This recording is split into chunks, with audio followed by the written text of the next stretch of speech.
we'll move on to the good of the cause. Mrs. Shaw.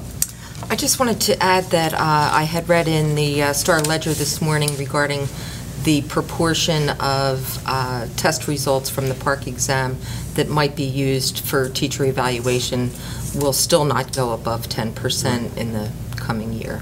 So that's just a little add-on there for the public to know. Mr. Simmons? I'll throw this controversial bombshell out there. On my way home from work this evening, I was listening to, I think it was 1010 Wins News Radio, and one of the stories was that the Centers for Disease Control, I think, just came out with a study or something, taking a position on school start times. Yeah, it might be a train that's going to be moving with or without districts, so we should probably be looking for more thoughts out of Washington on this issue, because they're getting a lot of pressure from all sorts of places on this issue. I think they said 1/5 of secondary kids are starting at 8:30 and the average start time is 8:04. There were some statistics they threw out in the 30 seconds they did this piece, but I mention this because it is getting more and more national attention, so keep reading. Todd, thank you for bringing that to our attention. I also wonder if somebody somewhere is having a discussion that something like this needs to be done not just at local levels, it really needs to be done at a state level, because you need all districts to buy in for consistent. I think that's right.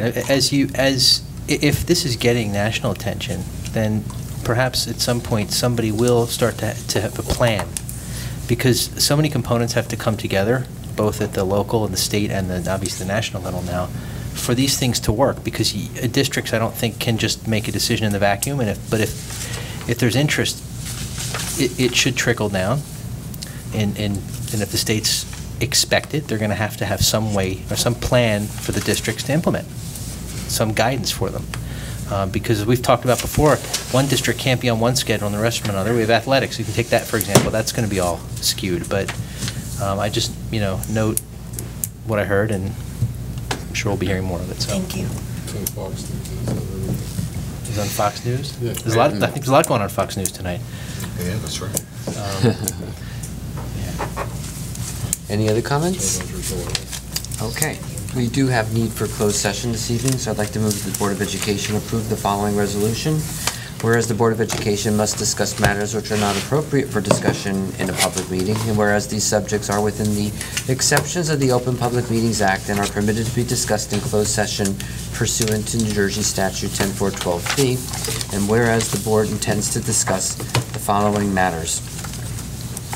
That would be pursuant to NJSA 10412B, subsection 8, any matter involving the employment, appointment, termination of employment, terms and conditions of employment, evaluation of the performance of, promotion, or discipline of any specific prospective public officer or employee or current public officer or employee employed or appointed by a public body, unless all individual employees or appointees whose rights could be adversely affected, request in writing that such matter or matters be discussed at a public meeting.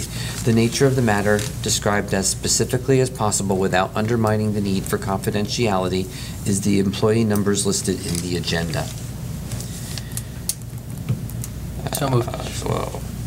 Whereas the length of the closed session is estimated to be 30 minutes, after which the public meeting of the board shall reconvene and immediately adjourn, proceed with the business where formal action will be taken. Now, therefore, be it resolved that the East Brunswick Board of Education will recess into closed session for only the aforesaid subjects, and be it further resolved that the Board of Education hereby declares that its discussion of the aforesaid subjects will be made public at a time when the public's interest in disclosure is greater than any privacy or governmental interest being protected from disclosure in accordance with the Open Public Meetings Act. So moved.